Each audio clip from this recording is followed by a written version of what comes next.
Shop Mattress Firm's year-end sale and put an end to junk sleep. Save up to $500 when you get a king bed for the price of a queen or queen for a twin. Plus, get a free adjustable base with qualifying Sealy purchase up to a $499 value. Or shop top-selling brands and get up to 50% off select mattresses, like Sealy twin mattresses starting at $224.99 or Serta twin mattresses at $349.99. And shop with confidence thanks to our low price guarantee. Only at Mattress Firm. Restrictions apply. See store for details. Hey guys, it's Allie. Welcome back to Infertile AF, the podcast. This is episode 146 called Sheinelle. Today's episode is sponsored by PREMAMA Wellness. PREMAMA creates doctor-backed supplements that support every stage of your maternity wellness journey. PREMAMA Fertility Support for Her is the #1 selling over-the-counter fertility supplement for women trying to conceive. All PREMAMA supplements are gluten-free, non-GMO, vegan or vegetarian, with no additives and no synthetic flavors. Discover why moms and dads-to-be trust PREMAMA Wellness for their nutritional support, from preconception to postpartum, by visiting PREMAMAWellness.com. You can get your first month supply free when you subscribe to any PREMAMA product for a limited time. Check it out at PREMAMAWellness.com. Today's episode is sponsored by PROOV, a women's health company dedicated to providing information and solutions on key fertility hormones so you can reach your goals faster. PROOV founder Amy Beckley, PhD, invented the first and only FDA-cleared PDG test after her own battle with infertility. When she learned her 7 miscarriages and 2 rounds of IVF could have been prevented by an inexpensive progesterone supplement, she set out to help women everywhere better understand their ovulation quality from home. PROOV's Predict and Confirm kit allows women to predict ovulation and confirm high-quality ovulation to help them get pregnant faster. Use PROOV's LH test to identify your 2 most fertile days and know exactly when to try. Then, use PROOV's FDA-cleared PDG test to confirm high-quality ovulation, ensuring ovulation occurred and PDG levels remained elevated throughout the implantation window to allow for the best possible chance at conception. And now, the free PROOV Insight app takes your hormone knowledge one step further by providing numeric hormone levels, info about what they mean, and personalized action plans to help you reach your fertility goals faster. PROOV also offers an entire suite of at-home hormone tests and hormone-supporting products to empower you with the right information on your journey. You guys know I love female-founded companies and products that can truly benefit those battling infertility, so definitely check out PROOV. The best part is they're giving Infertile AF listeners a special discount code, so go to PROOVTest.com, that's PROOVTEST.com, enter the code ALLIE25, and you'll get 25% off your first order of a Predict and Confirm kit, Confirm PDG tests, balancing oil, and luteal love. Thanks, PROOV. Oh my gosh, guys, I've never had such a quick turnaround on a podcast. I literally just talked to Chanelle like 45 minutes ago, and this is the result of that amazing interview. She is on the Today Show. She has an incredible documentary coming out, and it airs tonight, which is why we wanted to rush this, because I want as many people to watch this as possible. It's called Stories We Tell, The Fertility Secret. It's a passion project of hers for years. She has her own fertility story, but she also talks about many other women, friends, sister-in-laws, people in her life who are tucking away their pain, as she says, or have tucked away their pain, and now we're shedding light on it. And she's so passionate about this. I almost started crying as I was talking to her. Shocker, right? She's just so awesome and really wants to blast these taboos and blast these stigmas and talk about all of this. Please watch it, DVR it, tell your friends, tell your loved ones. The more people who watch this, the better ratings it gets, the more we can keep sharing these stories. So I just want to thank Sheinelle for taking the time. She DM'd me, and it was so amazing to just get to connect with her. And I feel like I have so much love for her and this whole community of women. So I love you all. Thank you for listening. Without further ado, this is Sheinelle's infertility story.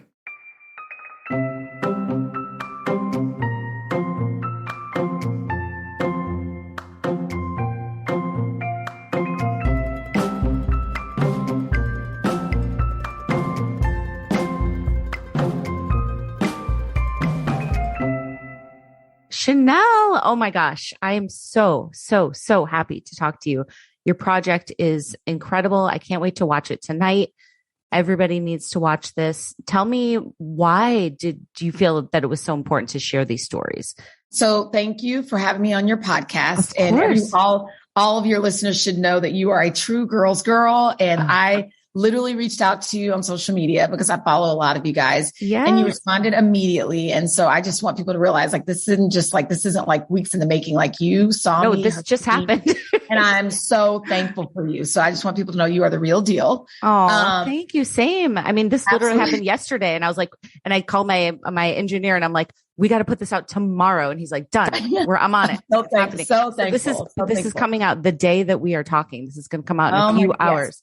Yes. So this is coming out Sunday, December the 19th, 10 p.m. Eastern, 9 Central. If you're listening to this and it's after the 19th, I think we're rerunning it on Christmas Day and the day after on MSNBC. So I'll find out. So if you are listening to this podcast and it's after the 19th, no worries. There will be other chances, I hope, to see it. Hopefully, if there's enough support.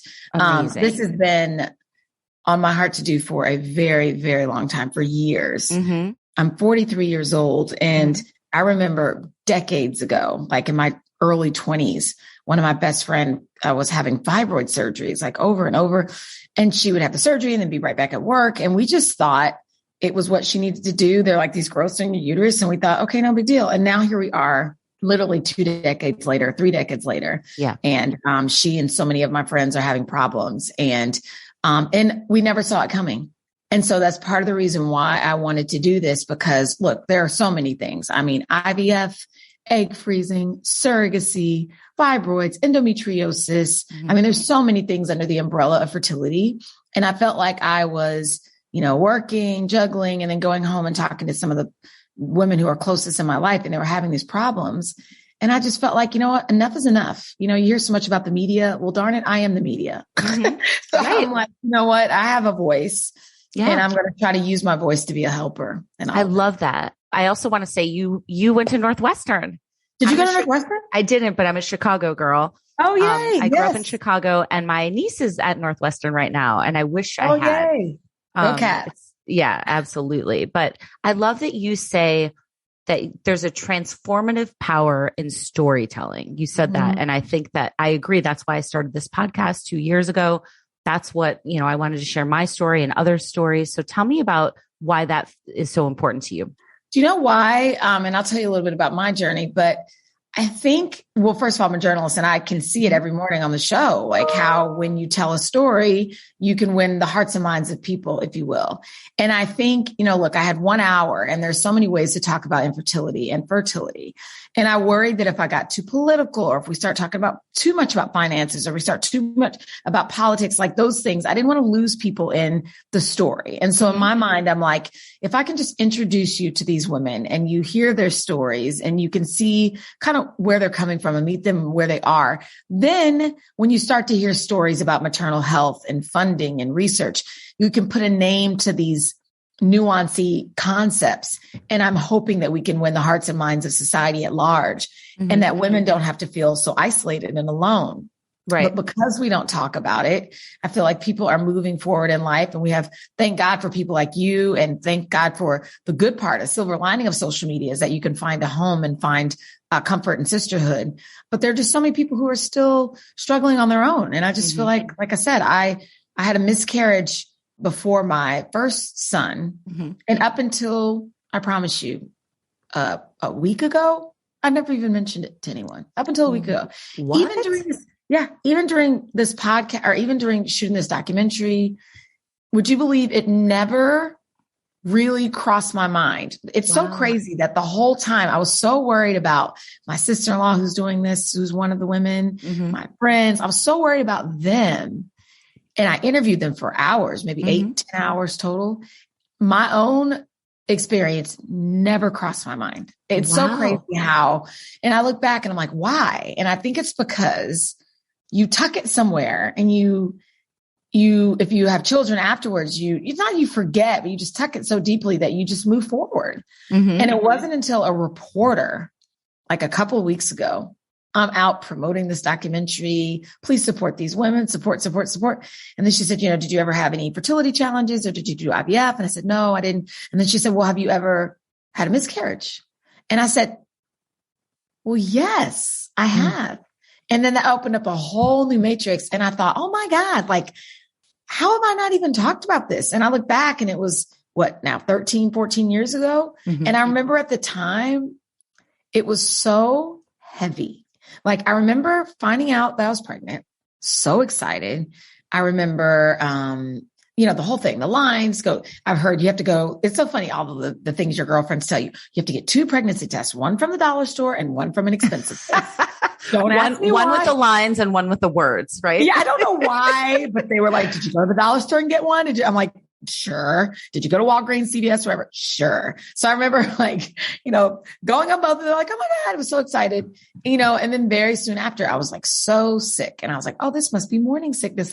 This must be what they mean by morning sickness. I just felt sick. Like, I can't even describe it. Just like I thought I was dying. Like, I just felt sick. But then I was like, but that's what I heard, that's what it's supposed to be. Right. And at the time we didn't have apps. We had What to Expect, the book. Right. But that was once you started kind of showing and stuff. So I didn't really have a place. And so I remember going to the doctor and he did the ultrasound and he was like, I could tell by the look on his face that it wasn't good. And he said, well, the heartbeat is pretty weak. I honestly don't think this is going to last. He was like, and I was like, well, no, just give it time. Like, in my mind, I thought if I could just pray hard enough, believe hard enough, eat healthy enough, and believe strongly enough that heartbeat would get stronger. Right. Because I think up until that point, I'd never really experienced loss. Right. So it didn't even cross my mind that, oh, no, don't worry. It's going to get stronger. And so I went to a journalism conference, which is like our Super Bowl every summer, and had my blazer, my helmet hair, and my hoop earrings, my heels. Oh my God, I love you. And my VHS tapes. And I was going from you had your reel like on a VHS. I had my VHS reel, your sizzle reel, the whole situation. And I was like feeling like I was going to barf at any, not even barf, just sick. But I'm like, it's okay because this is probably morning sickness. And so going from booth to booth to booth to booth. And then I confided in one of my mentors while I was on the floor going from booth to booth. I said, hey, I'm pregnant, but the doctor told me that, the heartbeat isn't strong, but I already know it's going to be okay and blah, blah. And she's, how do you feel? And I'm like, I feel really sick and blah, blah. And she looked at me and she put her hand on my shoulder on the floor with all these TV people, magazine people, radio people buzzing around. And she looked at me and she was like, you're having a miscarriage. And I was like, and I was almost like, not offended, but I was like, in my head, I'm like, you don't know what you're talking about. Mm-hmm. And then another piece of me was like, well, how does she know? Why is she so sure? And I'm not sure. And she's like, look at me. You need to go back upstairs to your hotel room and rest until it's time for you to go back home. And I was like, I started crying. And then I went back upstairs and people were calling me, oh, you coming to this get together? You coming to this networking party? You coming to this shindig? And I was too ashamed to tell anybody what was happening. So I was just like, no, I'm going to miss it this time. I'm so sorry. I'm just not feeling well. And then as soon as I got back, rushed back to the doctor. I was in Philadelphia at the time. Mm-hmm. Sure enough, he was like, yeah, there's no heartbeat. And even then I didn't believe it. I'm telling you. I was like, it's okay. It's going to come back. And he's like, Sheinelle, you need to have a DNC or let it pass. I'm like, no. Nope. Mm-hmm. I left and I prayed and I was like, nope, I don't care. The heartbeat is going to come back. Like I was that sure. Yeah. Long story short, I got really, really sick, ended up having the DNC and I was crying to the physician because even then after the procedure, I was like, what if you just didn't give it time to come back? Right. No, not to get too graphic. He was like, but it was gone. Like you were making yourself sick. And I was like, okay. So then you go to this stage of mourning and grief. And absolutely, you can't even see straight. Like, and I remember the work would call, I took maybe like 3 days off, which now semes like nothing, but it's huge in the news business. Right. And I cried to my best friend and slowly but surely you pull yourself out of it, and I can't, shame on me for not even remembering that. And so I started talking about it. Yeah. You know what I found so interesting too, Chanelle, is when we were DMing and I said, I'd love to hear about your fertility story. And you said, well, I just had one miscarriage, but blah, blah, blah. And it was like, as women, we brush it off, right? Don't you feel like we minimize what we've gone through? You're right. Cause I felt guilty. I felt guilty because you haven't gone through as much as other people have. Yeah, I think that's such a common, guilty. It's such a common feeling. And I was, the same way. Like I had 4 miscarriages, but I only did 1 round of IVF to have my son. So my first round was successful. And now, I have Fertility Rally, which is this community of women. There's over 300 women around the world who are part of this community, and people have gone through round after round. And I feel guilty because I'm like, my first round worked. And so like, I have a friend who's gone through 9 rounds, and, I think as women, we just kind of try to minimize our pain, but we always try to say, this isn't the pain Olympics. Like if you've had a loss, it's a loss. So that loss, your first miscarriage, that was hard, and that's a loss, and you have to grieve that, right? Mm-hmm. Absolutely. Why do you think as women, we try to minimize our pain though? Shop Mattress Firm's year-end sale and put an end to junk sleep. Save up to $500 when you get a king bed for the price of a queen or queen for a twin. Plus, get a free adjustable base with qualifying Sealy purchase up to a $499 value. Or shop top-selling brands and get up to 50% off select mattresses, like Sealy twin mattresses starting at $224.99 or Serta twin mattresses at $349.99. And shop with confidence thanks to our low price guarantee. Only at Mattress Firm. Restrictions apply. See store for details. Are you good at guessing what people want? This year, stop guessing and give them what they want. From burgers to video games to ripped jeans. They pick their gift from some of their favorite brands with a choice gift card from giftcards.com. It's genius. That's a really good question. And I wanted to explore that. I think that there's this narrative, and I've said this, that we have to be strong. Like, I am woman. You have hashtag strong. Right. Hashtag resilient. We celebrate strength so much that I think sometimes it comes at a cost. Mm-hmm. And we feel like we have to, it's okay. I got knocked down, but I'm going to get back up.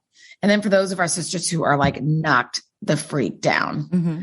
they don't even almost want to talk about it because it's like, I don't want to get up. I'm sorry. I'm knocked down. And so as opposed to admitting that you're knocked down, you just don't talk about it. Mm-hmm. So you asked a question, like, why are we whispering? Which I think is such a great question. Why are we whispering about this? Why are people not screaming it from the rooftops? Like, I'm in pain. I'm going through some shit. Like, help. I need help. That is such, again, a good question. But you know what? I think, and I'm not trying to sound cheesy, but ladies, we can rock this thing. When we say enough is enough, enough is enough. And history has shown us that when we come together, Black, white, Asian, whatever you are, when we come together in our collective voices and we say enough, things change. You talk about Me Too and God, women's suffrage. Like there's so many things throughout history where when women finally had enough, whatever they had to do at home to get their husbands to listen, we spoke. And I think we are at a place now. My prayer is that I can help be part of this grassroots movement and this groundswell where we come together and we say, enough is enough. You know what? I am grieving today, so I'm going to need a few days off. If you lose a pet, you can go into work and people will be like, oh my God, you lost your pet. Like, oh my goodness, you may get flowers, cards. You lose a child, you have a pregnancy loss, and you like, feel like you can't talk about it. How did we get to this point? Like, how do we have to grab our narratives back and manage our, and talk about it. Like that is a huge piece of this. And another piece of it is so many women I talked with said, I wish I would have known, like when it comes to some of the health challenges, like the surgeries and the fibroids or egg freezing or how many eggs do you have? Like we just don't talk about it. So many women were like, I just wish I would have known. And so I'm hoping, okay, so those of us who are dealing with it cannot feel alone. And for our younger girlfriends who are in their 20s and early 30s, maybe they can start talking about it. Like but again, we just have to have these conversations.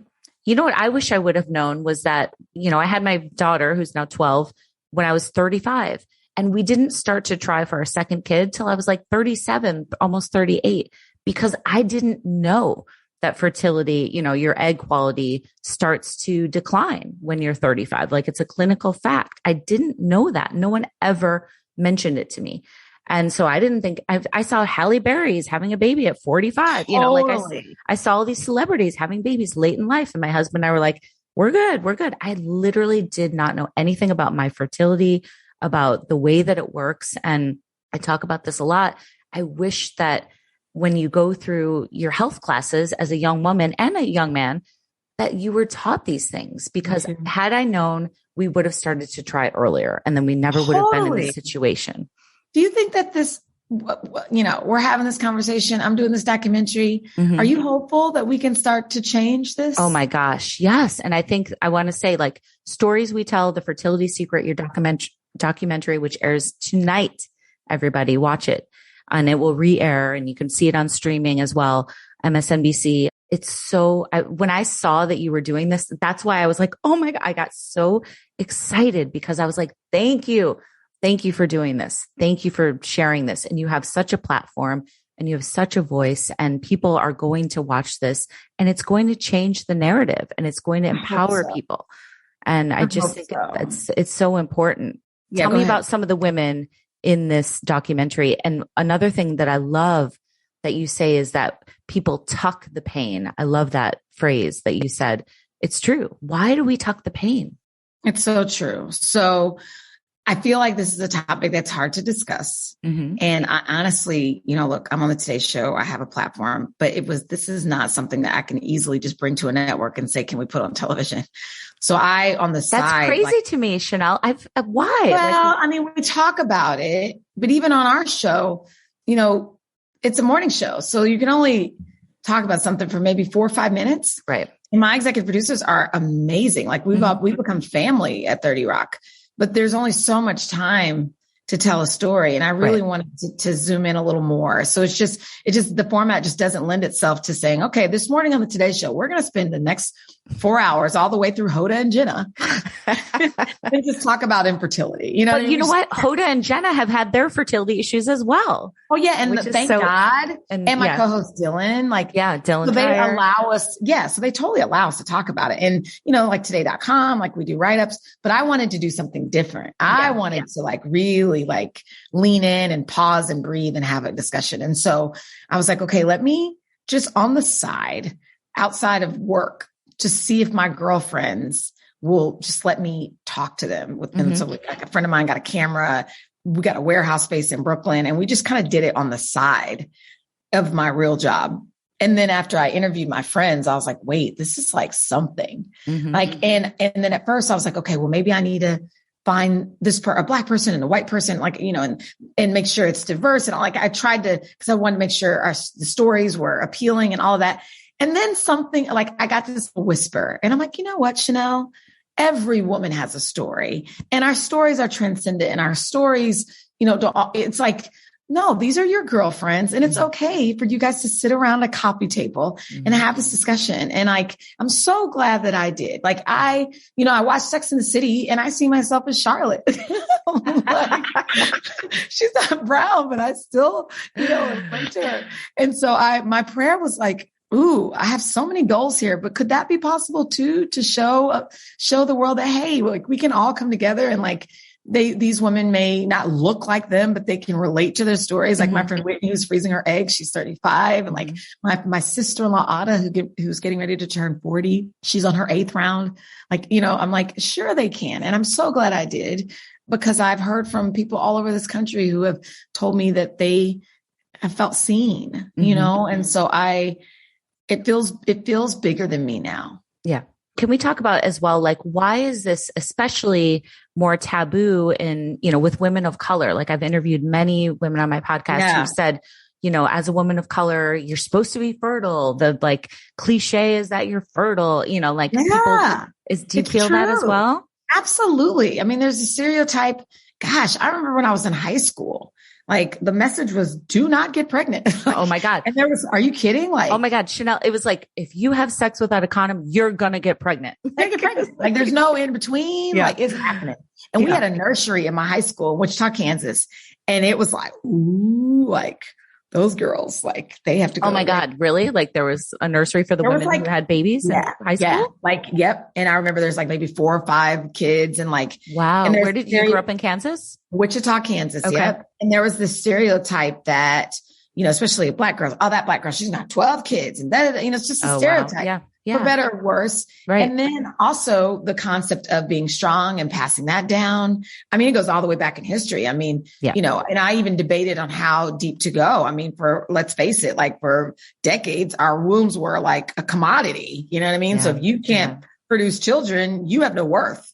And so thank God those days are gone, but that trauma still passes through the generations for better or worse in ways that I think that we don't even recognize. It's almost like any other kind of genetic disorder. Like their research is showing now that trauma can be passed on. And we haven't really talked a lot about that as a society, but I think we will in the years to come. But like, it's the same way, you know, somebody who has diabetes or any kind of a disorder, sometimes it can be genetic and trauma can be passed through. And so, you know, I can live right and eat right, but if my family has high blood pressure, I'm at risk. And so there's trauma there is a bed of trauma that we almost, I think in our modern day world, don't even feel until we slow down and we're like, oh crap, like this is a thing. And for the first time, even amongst my girlfriends, sister girls, we acknowledged it. Like we were like, what is happening? And so to executive produce something like this and to get a national platform, I really had to soul search on how much I go there. Am I alienating this person by talking about this? And am I, you know, where is the line of how much we discuss? And I think we found it. I would love to hear your feedback after you watch it. I cannot wait to watch it. And my mom too. Hi moms, who listens to every single podcast. She's like, I've got it on record, the DVR. Like she's so excited. She Googled you. She texted me. She goes, Sheinelle went to Northwestern. Make sure you bring that up. Well, because I also want to prove to like society at large and the suits, like guys, we can put a show on prime time and talk about fertility and it rates and it does well and it's supported. I'm like so determined to. I can't even tell you. So before I started with this podcast, I have a journalism background as well. I went to University of Illinois, but I tried to write a book about what I went through, and I wanted to write a book about IVF, and I wrote a book proposal, and I went to all these book publishers, and every single person said, the writing's great. This is super entertaining, but nobody is going to buy this. We can't sell this. No one wants to hear about this. And this is only probably 7 years ago. And I was like, are you kidding me? Because when I went to the bookstore, there were no books when I was going through this. I was looking for books about miscarriage or recurrent pregnancy loss, and there was nothing at the time. And thankfully it's changed dramatically in the last handful of years. But Chanelle, it's like, I couldn't get the word out. They were like, you don't have a platform. You're not a name, you know, blah, blah, blah.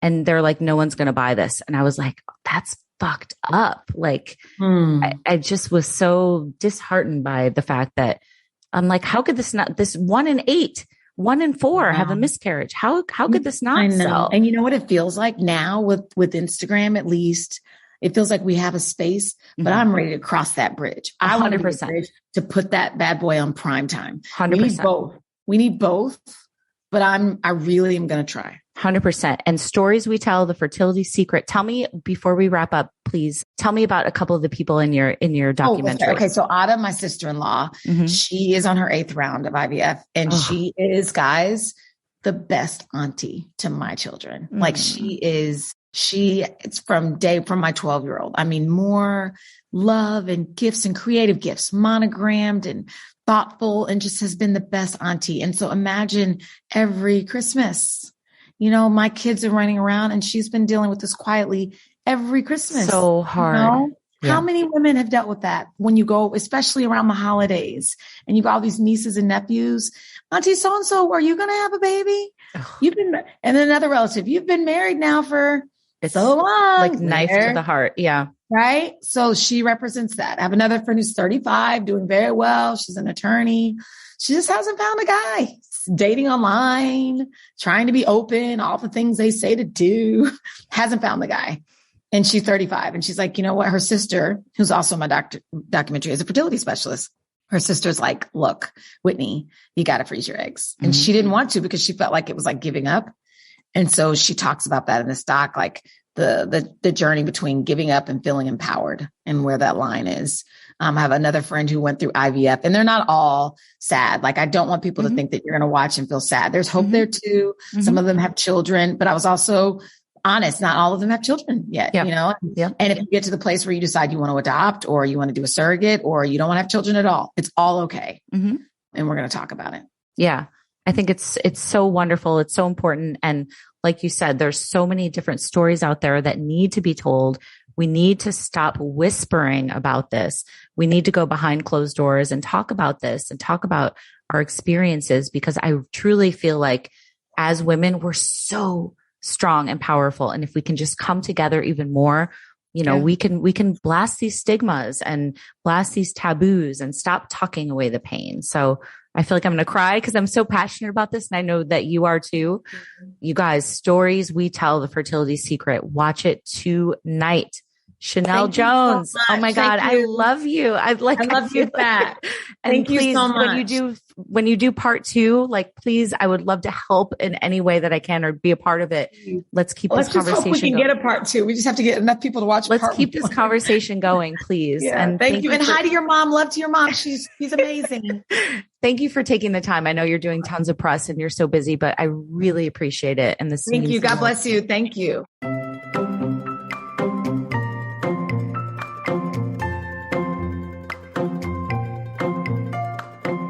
All right, y'all. So watch it tonight. It's called The Stories We Tell, The Fertility Secret. It's on MSNBC. DVR it. Spread the word.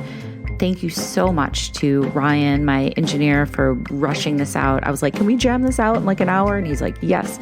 So Ryan, I love you. He's been with me since episode 1. He's awesome. He probably won't hear this, or maybe he will when he's putting it all together. Ryan, you're the best. Anyway, thank you guys for listening. Thanks again to Chanelle. Watch MSNBC's special, Stories We Tell, The Fertility Secret, tonight. Let me know what you guys think. All right, talk soon.